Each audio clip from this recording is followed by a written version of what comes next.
want to go live to Canada, where Mark Carney is being sworn in as Prime Minister. Let's listen in. Roi du Canada, à ses héritiers et successeurs. I, Mark Carney, do swear that I will be faithful and bear true allegiance to His Majesty King Charles III, King of Canada, his heirs and successors. I, Mark Carney, do solemnly and sincerely swear that I shall be a true and faithful servant to His Majesty King Charles III as a member of His Majesty's Privy Council for Canada. I will, in all things, to be treated, debated, and resolved in Privy Council, faithfully, honestly, and truly declare my mind and my opinion. I shall keep secret all matters committed and revealed to me in this capacity, or that shall be secretly treated of in council. Generally, in all things I shall do as a faithful and true servant ought to do for His Majesty. I, Mark Carney, do solemnly and sincerely promise and swear that I will truly and faithfully, and to the best of my skill and knowledge, execute the powers and trust reposed in me as Prime Minister.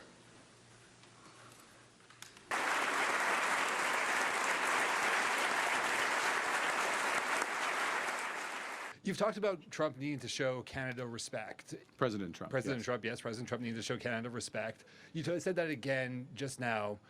Are you not going to speak with President Trump until he cuts out this 51st state talk? No. I look forward to speaking with President Trump, just to be clear. We respect the United States. We respect President Trump. President Trump has put some very important issues at the top of his agenda. We understand his agenda. We understand the importance of addressing the scourge of fentanyl, which is a challenge here in Canada as well as the United States.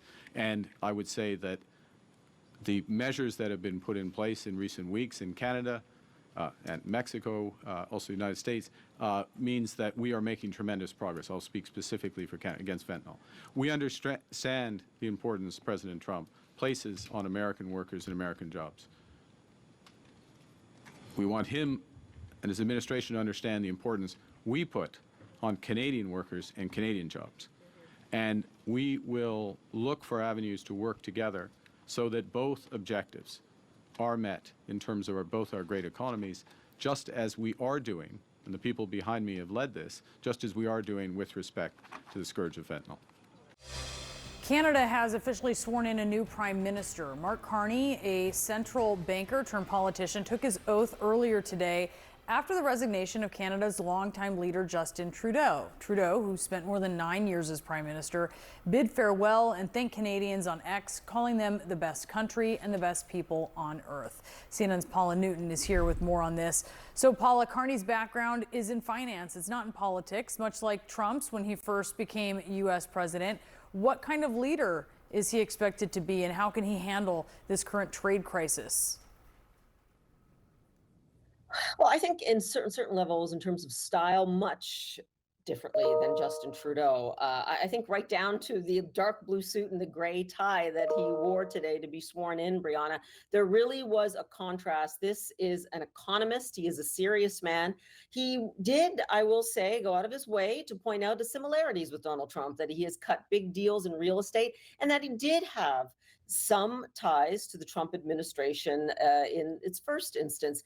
I want you to listen now, though, to something that irks him and irks so many Canadians about the fact that the president continues to talk about the 51st state, and he explains why that will never happen. Listen.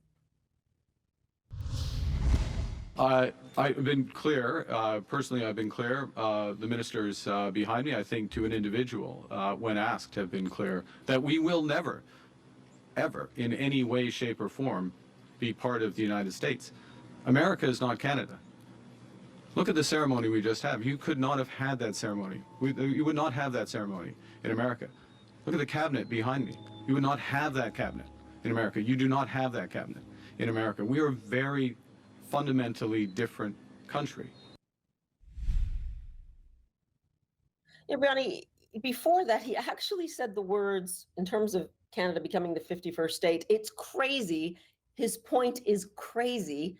That's it. Now, part of this is obviously due to the fact that we are likely to be in an election campaign in Canada within the next few days. And this is really him standing up for nationalism, something that is definitely popular in Canada right now. But Brianna, you'll forgive the entire election campaign because some days it will seem as if everyone is campaigning against U.S. President Donald Trump and not against each other, the politicians that will be running within just a few days. Yeah, that's certainly the case. So he is now the first unelected prime minister in more than 40 years. That means he's not technically a part of parliament. For those who are not intimately familiar with the Canadian political process, how does that impact his duties and how he can carry them out as prime minister? It doesn't affect his duties at all, but we always revolve around this word mandate. What does mandate mean? It means you want the people to elect you so that you have the full power, the full backing of the Canadian people. And whether you're in the Oval Office or anywhere else, you go there knowing that Canadians elected you. And that's why we will likely have an election campaign in Canada in the next few days.